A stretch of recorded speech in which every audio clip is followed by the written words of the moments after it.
Don't forget to subscribe, leave a comment, and like the video so you won't miss our true horror stories. On the night of October 14th, 2019, when Sergeant Samuel Turner suddenly vanished, no one on his team imagined that his disappearance would become one of the unsolved and most disturbing cases in Alaska military history.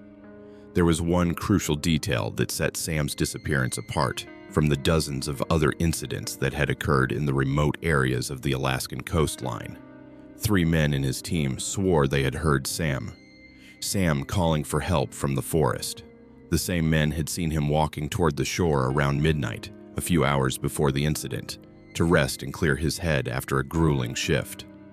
On that same shore, they found his rifle, fully loaded and buried in light mud, alongside footprints that seemed out of place and suspicious. This is the story of the men on the team searching for Sam Turner. This is the story of what they found.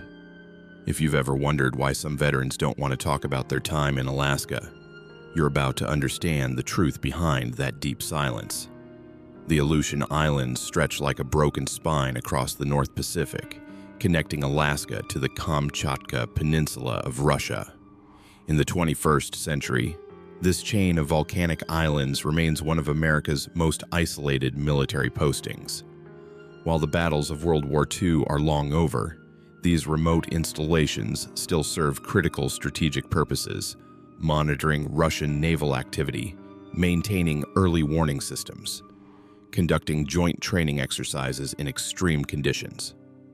Thousands of soldiers rotate through these bases each year, many of them young men and women, who have never experienced anything remotely like the conditions they will face. If you're imagining pristine Alaskan wilderness with Instagram-worthy mountain views, erase that picture immediately. The Aleutians are a nightmare of volcanic rock, perpetual fog, and weather so violent it grounds aircraft for weeks at a time. Temperatures rarely climb above freezing, even in summer. The wind never stops howling. The rain falls sideways, mixed with sleet that cuts exposed skin like razors. Soldiers stationed there call it America's Siberia, and that's being generous. But the weather isn't the worst part of serving in the Aleutians, not by a long shot. The isolation does something to people's minds. You can go weeks without seeing the sun. The fog is so thick you can't see your hand in front of your face. Internet is spotty at best. Satellite phones work maybe half the time. Soldiers live in prefab buildings that reek of mildew, eat the same rotation of cafeteria food, and spend their days either running drills that seem pointless or sitting in their quarters, wondering if they've been forgotten entirely by the world. And then there are the stories the Aleut natives tell. Stories about things in the fog, things that can sound like your best friend calling for help, things that will lead you into the forest and make sure you never come back. The indigenous people of the Aleutian Islands have lived there for thousands of years before any outside military presence. They know the islands intimately, every cove, every tide pool, every hidden valley where the wind doesn't cut quite so deep. They also know about the Kushtaka, and they warn the soldiers about them, though most don't listen. The Kushtaka, they say, are shapeshifters, half-human, half-otter creatures that live in the water and come ashore during the fog. They can imitate human voices perfectly, calling out names of loved ones, crying for help in ways that will pull at your heartstrings until you can't resist investigating. Once they lure you away from safety, away from your buddies, that's when they take you. Some say the Kushtaka drown their victims. Others claim they turn people into Kushtaka themselves, trapping them forever in a half-human existence. The soldiers mostly laugh at these warnings. Superstitious nonsense, they say. Folklore to scare tourists. But after Sam Turner vanished, the laughter stopped. Private Robert Hayes, Bobby to everyone who knew him, was 22 years old when his unit was deployed to Adak Station in September 2019. He'd grown up in a small town outside Cleveland, Ohio, where the biggest adventure he'd ever had was backpacking through state parks with his older brother. Nothing in his life had prepared him for Alaska. Nothing could have prepared him for what happened that October. Sam Turner had been Bobby's closest friend in the unit. They'd gone through basic training together, shared countless boring guard duties, and spent long nights in their quarters talking about what they'd do when their enlistment ended. Sam was from Montana, a ranch kid who knew how to handle harsh weather and isolation better than most. He was steady, reliable, the kind of guy you wanted watching your back. If anyone could survive in Alaska, it should have been Sam. That's what made his disappearance so disturbing. October 14th, 2019, started like every other miserable day on Adak Station. Bobby woke at 6 a.m. to the sound of wind battering the prefab housing. Staff Sergeant Jim Callahan was already up, of course. The man seemed to run on 4 hours of sleep and pure stubbornness. At 38, he was one of the older NCOS still doing field rotations.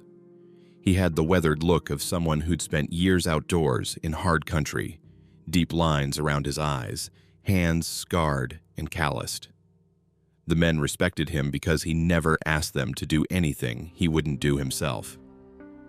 "Morning, kid," Callahan said, pouring coffee. "Weather app says this fog's not clearing anytime soon.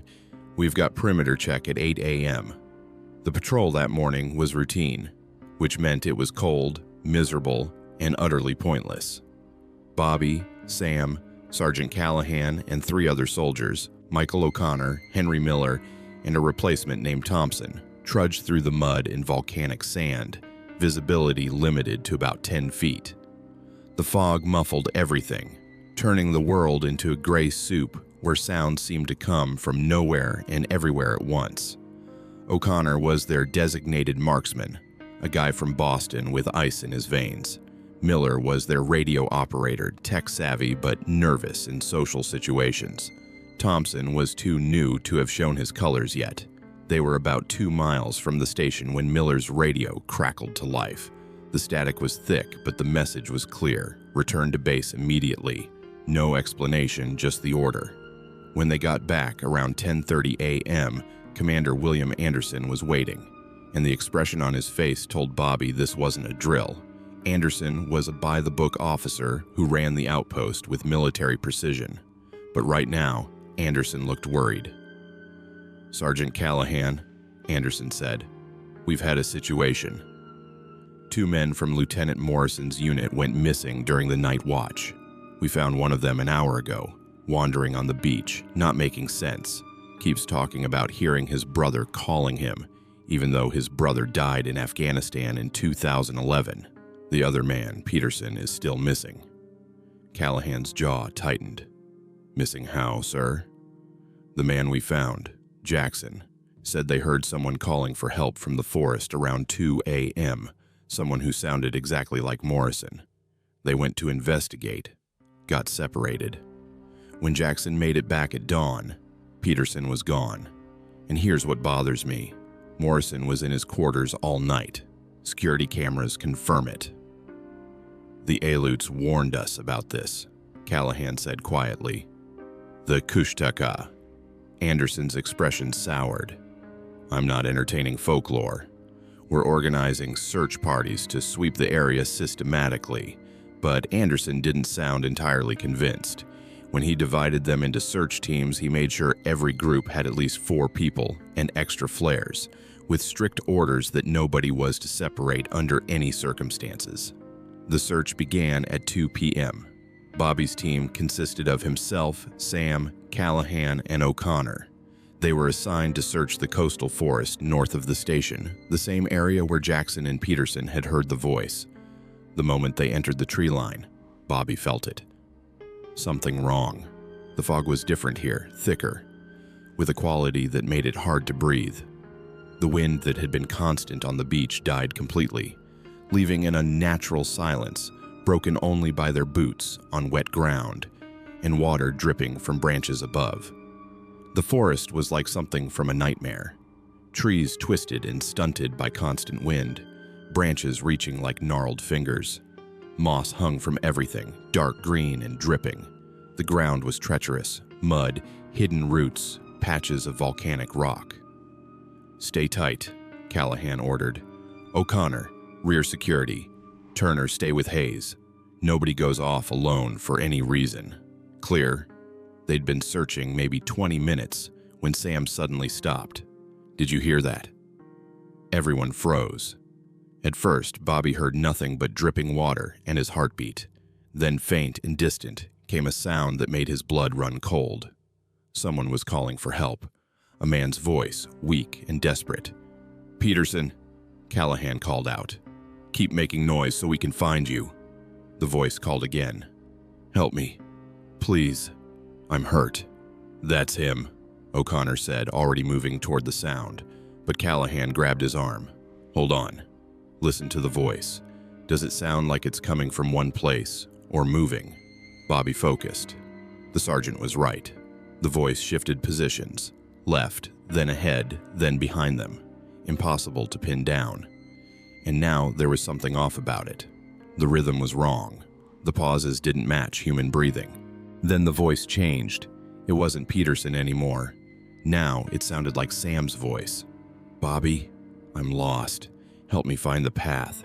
I'm scared." Bobby's head snapped toward Sam, who was standing right next to him. Sam hadn't spoken.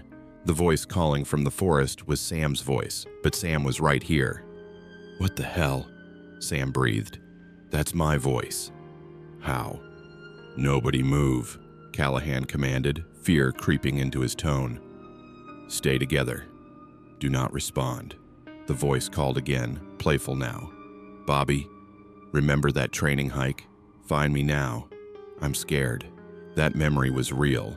They'd gotten separated during a night exercise in basic. Nobody else knew. How could the voice know? "It's in my head," Sam whispered, pulling out memories. "We're leaving," Callahan said. "Right now." But when they turned, the path was gone. Where there should have been a clear trail, there was only dense forest. Callahan pulled out his compass. The needle spun wildly. GPS showed only static. They were lost. Then voices erupted from every direction. Callahan's gruff tone, "This way, boys." Miller's voice, "Over here." O'Connor's Irish lilt, "I've got Peterson." Sam's voice, "Bobby, help me." Bobby's own voice, "Something's got me." The voices multiplied, a chorus of their own words coming from everywhere at once. "Nobody speaks," Callahan ordered. "Hand signals only." "It can steal our voices, but it can't steal silence." Bobby checked his watch. 3:47 p.m. The fog was getting darker as afternoon faded. They did not want to be here after dark. They moved west until O'Connor suddenly stopped. "Listen." Bobby heard it. Waves. The distant sound of ocean waves. If they'd reached the coastline, they could follow it back to base. They moved toward the sound, faster now, caution giving way to desperation. They burst onto a beach, and for one moment, Bobby thought they'd made it. Then Callahan swore. It was a beach, but not their beach. This coastline was completely wrong, and there, about 100 yards away, was something that made Bobby's blood turn to ice. A structure built from driftwood and massive bones, whale bones perhaps, lashed together with rope and covered with tattered fabric. Smoke rose from within. Bobby could see movement through gaps in the walls, shadows that were human-shaped but moved wrong. "Where are we?" Sam whispered. "This isn't Adak." "I know where we are," Callahan said quietly. "The Aleuts have legends about this place. They call it Kushtaka Bay, where the Shapeshifters take people, where they change them." The movement inside increased. More shadows appeared, emerging into the light. There were dozens of them, maybe hundreds, all wearing those wrong-proportioned human shapes, watching the four soldiers. Then, from inside the structure, came voices, Miller's, Sam's, O'Connor's, Bobby's, all layered together. "Come inside. Come inside where it's warm, where it's safe. Come inside and stay with us. Stay forever." "We need to leave," O'Connor said urgently. But when they turned, more figures stood at the tree line, cutting off escape. They were trapped between forest and sea. Bobby's watch read 6:15 p.m., 15 minutes until sunset. Callahan checked his rifle. "We're not going into that structure. We're soldiers. We fight." "Fight what?" Sam asked desperately. "How do you fight something that can steal your voice?" Then Bobby saw him, another Sam, walking out of the structure with that mechanical gait, wearing Sam's face but with eyes that were black and reflective like an otter's eyes. "Bobby," it said in perfect Sam voice, "look at me. Look at what I've become. It doesn't hurt. Join us. We can be together forever." Sam, the real Sam, stared at his own face and let out a sound that was half laugh, half sob. "That's not me. Tell me that's not me." The sun touched the horizon. The figures began to move closer. Bobby raised his rifle, knowing it was futile. Then, a sound that didn't belong. The thump, thump, thump of helicopter rotors. Bobby's head snapped up. A search helicopter flying a grid pattern, spotlights sweeping the ground. It was far away, maybe a mile, but it was there. "Flare!" Callahan shouted. "Now!" Bobby grabbed the flare gun, pointed skyward, pulled the trigger. The flare shot into the sky with a brilliant burst of red light. For a moment, nothing. The helicopter continued its pattern. Then it banked hard, its spotlight swinging toward them. The beam swept across the beach, and Bobby saw something he'd never forget. The figures' shadows were wrong. Human-shaped bodies cast otter-shaped shadows, sleek and low with tails and webbed feet. The helicopter approached. The figures began to retreat, melting back into the fog. The side door opened, a rescue swimmer preparing to deploy. As the helicopter touched down and they scrambled aboard, Bobby looked back one last time. Standing at the structure's entrance were three figures. One wore Miller's face, one wore Peterson's face, and one wore Sam's face, watching them leave. As they lifted off, Bobby realized they'd only rescued three people: Callahan, O'Connor, and Bobby. Sam was still next to him in the helicopter, alive. So who was the Sam thing on the beach? And if there were two Sams, which one was real? Bobby looked at his friend and saw Sam looking back with the same question, each wondering if the other might be the copy. The Kushtaka hadn't killed them. They'd planted a seed of doubt that would poison everything. They'd stolen trust. The helicopter landed at 7:43 p.m., exactly 6 hours after they'd entered the forest. As military police surrounded them and Anderson demanded answers, Bobby made eye contact with Callahan. The sergeant's expression said everything. Don't tell them the truth. But as they were led to medical, Bobby heard it. Faint but unmistakable.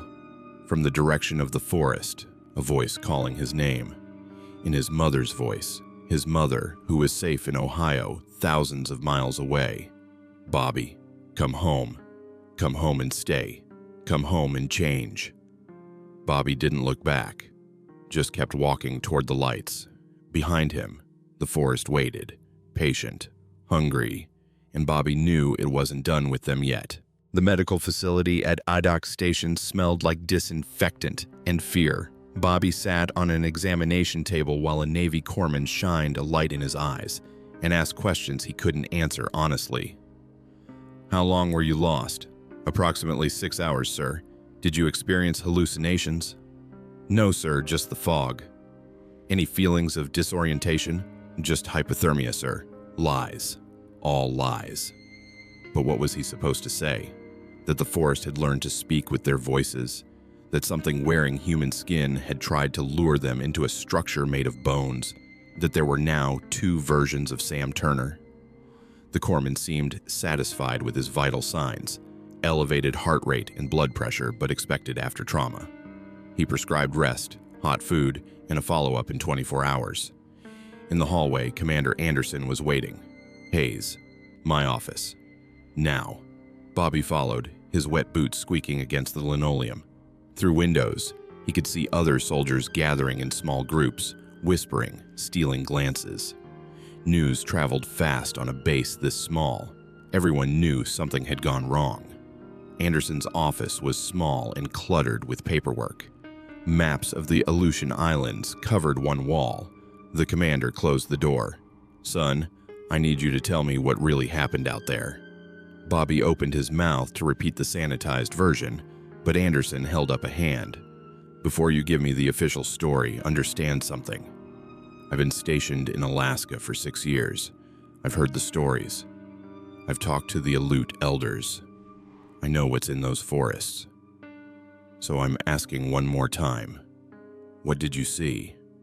The exhaustion and fear came crashing down. "The Kushtaka are real, sir. They took Miller, maybe Peterson too, and I think one of them might have come back with us." Anderson's expression didn't change. "Turner?" Bobby nodded miserably. "There was one on the beach. It looked exactly like Sam, but Sam was still with us in the helicopter. So either Sam was replaced at some point and we didn't notice, or there are now 2 of him. We need to test him," Bobby said urgently.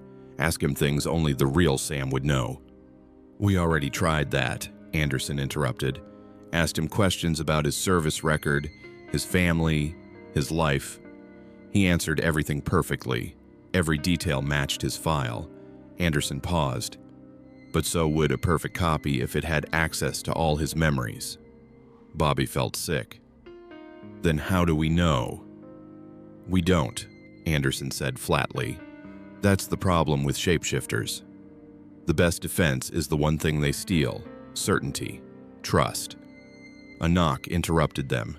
Callahan entered, looking older than Bobby had ever seen him. "Sir, we have a problem. O'Connor is refusing to be in the same room as Turner. Says he saw something about Turner's shadow during extraction. He's demanding Turner be quarantined." "And how do we verify his identity?" Anderson asked. "The Aleut elders might help," Callahan said. "I radioed the native village. One of the elders, Sarah Petrov, says she can identify Kushtaka who've taken human form." Anderson was silent, struggling internally. This went against everything in his training. "Get her." But this stays quiet. They spent the next hour preparing. Other soldiers whispered in corners, fear spreading through the base like a virus. Bobby tried to eat, but food turned to ash in his mouth. At 10:15 p.m., Sarah Petrov arrived.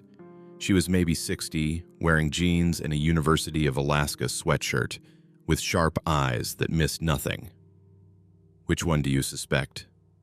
"Turner," O'Connor said immediately. "Private Samuel Turner. He's in isolation room 3. Sarah nodded. "I'll need to see him. But first, I test you 3, to be sure you didn't bring anything back." She produced a small leather pouch containing dried herbs, a vial of liquid, and carved bone. Traditional Aleut test. The Kushtaka can take many forms, but can't hide from this. It reveals their true nature through their shadows. She lit the herbs. The smoke was thick and pungent, smelling of ocean and something ancient. She waved it around each of them, muttering words in a language Bobby didn't understand, sprinkling drops at their feet. When she examined Bobby's shadow, she studied it from multiple angles, then nodded and moved on. Callahan passed. So did O'Connor. Bobby felt intense relief. At least they were still human. "Now show me Turner." They led her to isolation. Sam sat on the bed, head in hands, looking up when they entered. His eyes were red. "Am I going to know? After you test me, will I know if I'm me?" "If you're human, yes," Sarah said gently. "If you're not." She didn't finish. She repeated the ritual. But when she examined Sam's shadow, she went very still. Bobby's heart hammered as he watched her face. "Well?" O'Connor demanded after a long moment. "It's complicated," Sarah said carefully. "How is it complicated?" Callahan asked. "He's both," Sarah said, and the words hit Bobby like a physical blow. "He's human, but he's been marked. The Kushtaka have claimed him, started the transformation. It's not complete. He's still mostly himself, but he's changing, slowly. See here?" She pointed to where Sam's shadow looked blurred.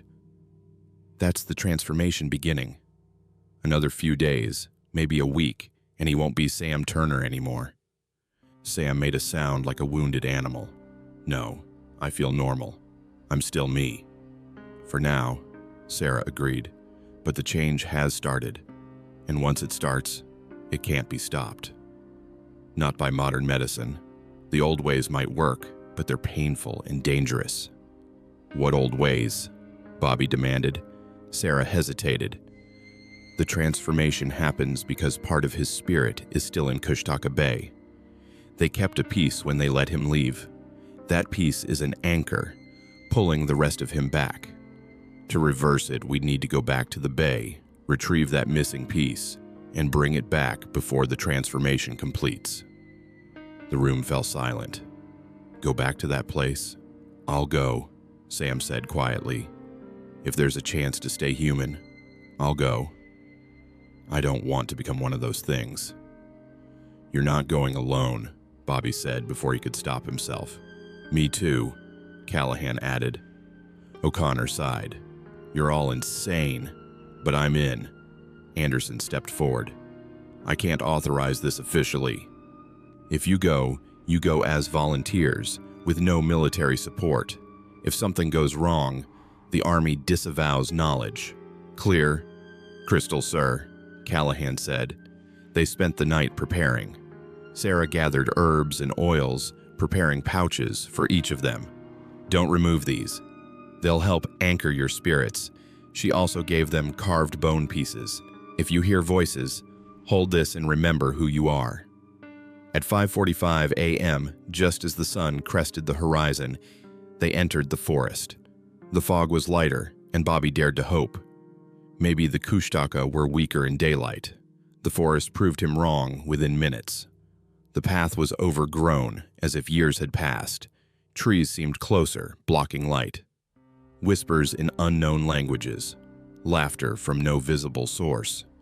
They'd been walking maybe 20 minutes when Sam stopped.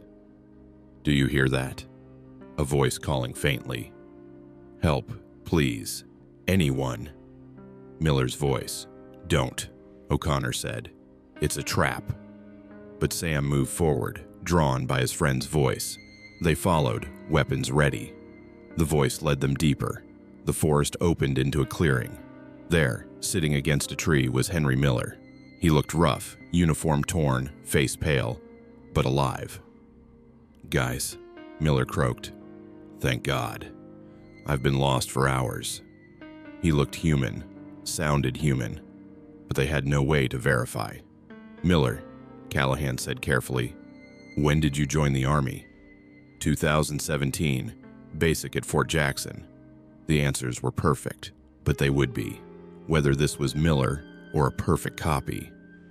We need to test him, O'Connor said, raising his rifle. But they didn't have Sarah's materials. No way to verify. You think I'm one of them, Miller said, standing. For just a moment, Bobby saw something else in Miller's expression, something cold, predatory. Then it was gone. They should have listened to their instincts. They never saw Miller move. 1 second he was standing there.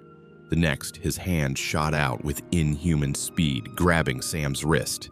His fingers were too long, his grip too strong, and his eyes went black and reflective. Run! Callahan shouted. The thing threw Sam against a tree with enough force to crack wood. O'Connor opened fire, but bullets barely slowed it. It smiled, showing too many teeth, and lunged. Bobby grabbed Sam and they ran. Behind them, Callahan and O'Connor still engaged. They ran blindly until Sam's weight became too much and Bobby had to stop. Sam was dazed, blood running from his head. My arm. I think he broke it. Footsteps approached. Bobby raised his rifle. Callahan emerged from the fog, blood on his face. We need to move. That thing is still out there. And there are more of them. Where's O'Connor? Callahan's expression went dark. They got him. Pulled him into the fog. I heard him screaming, then nothing. They were down to 3 with Sam injured. We can't keep going, Bobby said. We need to turn back. If we turn back, I'm dead anyway, Sam said. The transformation will complete. This is my only chance. It's suicide, Callahan argued. But Bobby knew there would be no second chance. We keep going. We find Sam's spirit and we get out.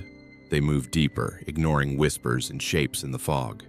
Bobby checked his watch, 7:23 a.m. The trees began to thin. They stepped onto a beach, the same impossible beach, Kushtaka Bay. But in clear morning light, Bobby could see everything.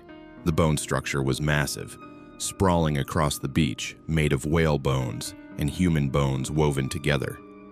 It seemed to breathe, and the figures, dozens of them, maybe hundreds. At the structure's entrance stood 3 figures, Miller, Peterson, and O'Connor, all watching with black eyes. "Welcome back," O'Connor said, but it wasn't his voice anymore. Multiple voices speaking in harmony. "He belongs to us now." "Where's Sam's spirit?" Bobby demanded. "Give it back." "It's inside, safe, but you can't have it back." More figures emerged, hundreds of stolen humans, soldiers from every era, Aleut natives from centuries past, children, which was somehow worse. "I go alone," Sam said. "I'm already marked. Maybe they'll let me in." Before anyone could stop him, Sam walked toward the structure. The Kushtaka parted. He reached the entrance, looked back once, then stepped inside. Bobby started to follow, but the Kushtaka blocked his path. They waited. Seconds stretched into minutes. Then, from inside came a scream. Sam's scream, full of pain. Bobby didn't think. He charged forward, firing. Callahan was right behind him. They burst into the structure. The interior was massive, far larger than the outside suggested. The walls were lined with alcoves containing people in various stages of transformation. Suspended above were glowing spheres of light, spirits. In the center was Sam, reaching toward one sphere. 3 Kushtaka tried to drag him away. Bobby opened fire. Callahan engaged the others. "Get it! Grab your spirit!" Sam's hand closed around the sphere. It merged with him, flowing into his skin. Bobby saw the wound in Sam's soul seal itself. He became fully human again, but hundreds of Kushtaka surged forward. Then, helicopter rotors. Through gaps in the walls, Bobby saw a Black Hawk descending. Commander Anderson stood in the door with a flamethrower. Behind him, Sarah Petrov, hands raised, shouting words that pushed against the Kushtaka. The structure began to shake, walls cracking. "Move!" Callahan roared. They burst out as fire and ancient words warred against the creatures. They reached the helicopter. It lifted off. Bobby checked his watch. 8:47 a.m., 3 hours gone. Sam sat against the wall, tears streaming. "I'm me. I'm human again." Back at base, Sarah tested Sam. His shadow was clean, completely human. "You got lucky," Sarah said. "Most people don't make it back." Anderson debriefed them. "What you experienced, it's real. The military has known for decades, but can't acknowledge it officially. You're being transferred stateside. But stick to the official story." 3 days later, they boarded a plane. Bobby looked down at the fog-shrouded forest, wondering how many people were down there. 6 months later, Bobby was at Fort Carson, Colorado. The nightmares hadn't stopped. He kept in touch with Sam and Callahan through encrypted messages. On October 14th, 2020, Bobby received a package. Inside was a carved bone and a note. "They're still there, still waiting. If you hear someone calling your name in your mother's voice, don't answer.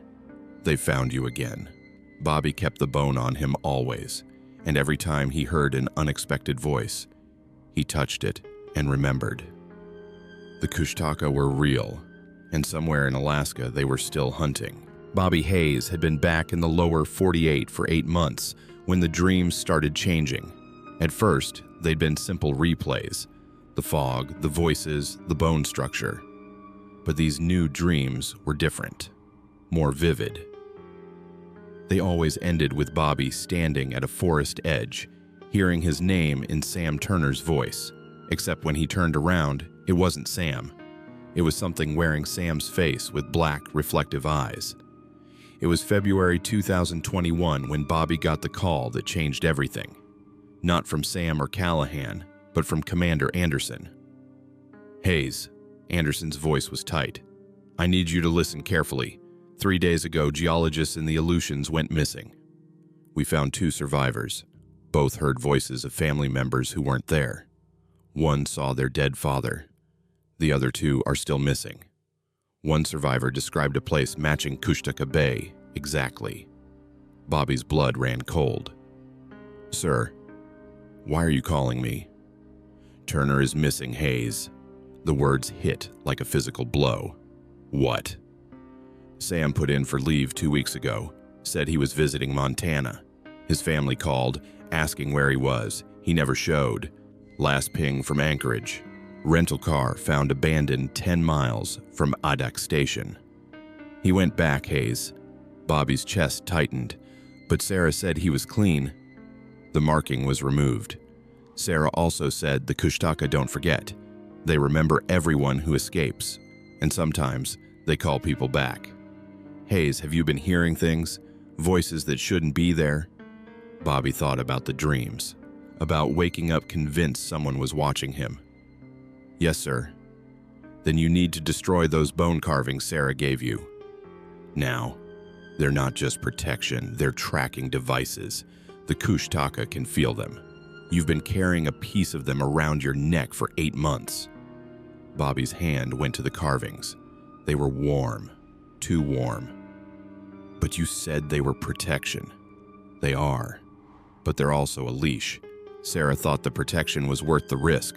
She was wrong. Turner proved she was wrong. After Anderson hung up, Bobby sat in darkness holding the carvings. They pulsed like a heartbeat. He should have destroyed them.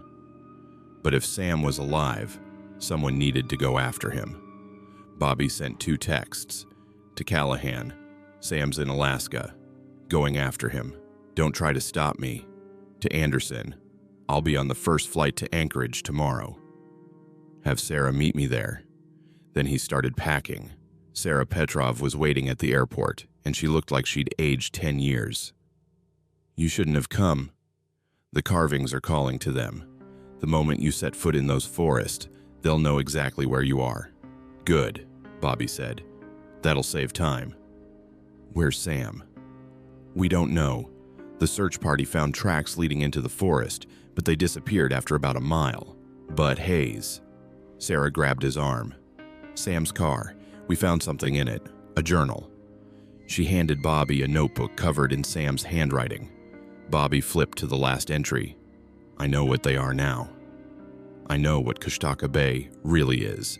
It's not just a hunting ground. It's a prison. The Kushtaka aren't transforming people. They're imprisoning human souls to power something. Something old that's been sleeping under Alaska for thousands of years. And the bone structure isn't a building. It's a seal, a lock, and every soul they trap makes the lock stronger. But if it's a lock, it can be opened or broken. If someone could get inside and release all those trapped souls at once, the whole thing would collapse. The Kushtaka would lose their power source. I have to try. I have to go back. I have to free them. Miller, Peterson, O'Connor, and all the others. I know it's probably a trap. I know they're using this to lure me back. But what if I'm right? What if this is the key to stopping them forever?" Bobby closed the notebook, hands shaking. He went back to destroy them. He's trying to free everyone they've ever taken. "He's trying to commit suicide," Sarah corrected. "Even if he's right, he can't fight hundreds of Kushtaka alone." "Then I better get there before that happens." The drive to the Aleutians took 2 days. Bobby spent the time studying Sam's notebook. Historical accounts of disappearances going back centuries, coming in waves corresponding with geological events. Sam's theory, something was sleeping beneath the islands, and the Kushtaka kept it asleep with trapped human souls. Human consciousness acting as a spiritual sedative. But what happened if someone freed all those souls at once? They reached the forest edge at dusk. Sarah performed a protection ritual, painting symbols on Bobby's face with ash and oil. These might buy you a few minutes. But Hayes, if you see Turner and he's already transformed, if his eyes are black and his shadow is wrong, you can't save him. You understand? I understand. I don't think you do. But you will. Bobby entered the forest alone. The fog rolled in immediately, but this time, Bobby didn't fight it. He let it guide him, because the Kushtaka wanted him here. They'd been calling him for months. The forest seemed more alive this time, more aware. Bobby could feel attention on him from every direction. The trees seemed to lean in, and the voices started almost immediately. His mother's voice, "Bobby, sweetheart, come home."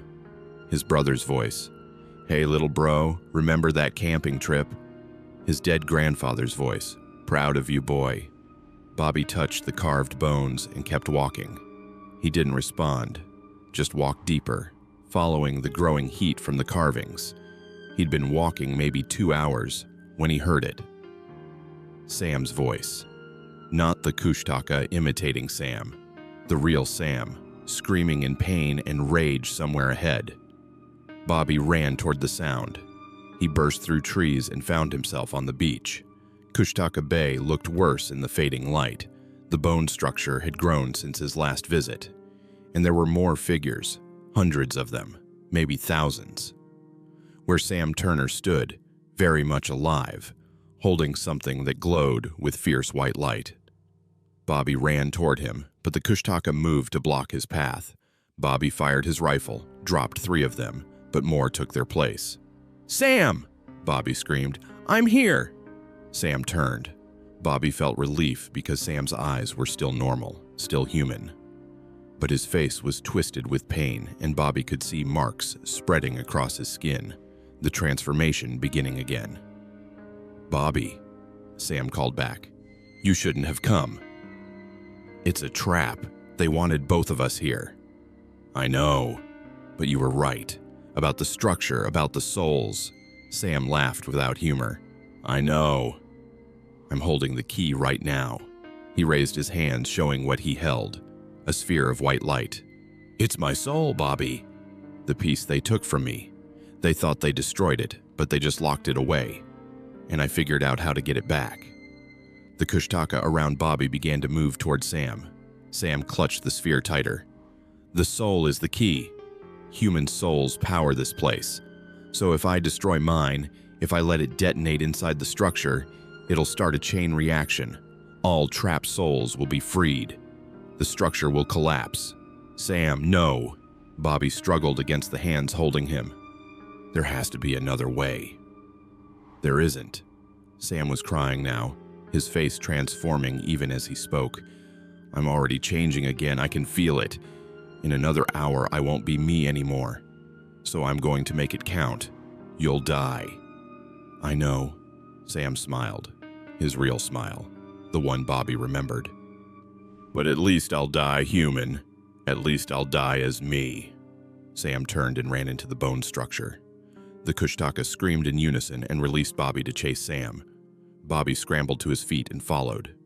The interior was just as nightmarish as he remembered. Alcoves filled with transforming humans, glowing spheres suspended above, and at the center, Sam, holding his soul sphere above his head. "I'm sorry, Bobby," Sam shouted, "but tell my family I love them. Tell them I died doing the right thing." And then Sam Turner crushed his own soul between his hands. The explosion of light was blinding. Bobby felt it wash over him like a wave, felt it tear through the structure, felt hundreds of trapped souls burst free. The Kushtaka tried to hold them, but there were too many. The bone structure began to collapse. Bobby ran, dodged falling debris, leaped over transformed humans who were suddenly reverting back to human. He burst out just as the entire thing came down with a sound like thunder. Then silence. Terrible, complete silence. Bobby stood on the beach watching the structure crumble into dust.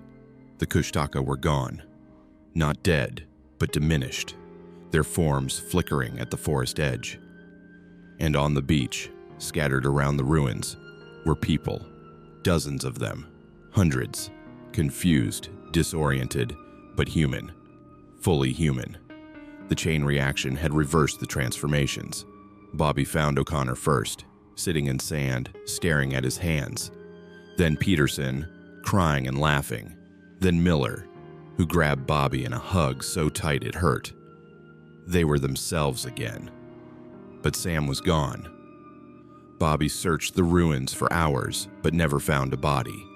Sam had destroyed his own soul to free everyone else, and in doing so, had simply ceased to exist.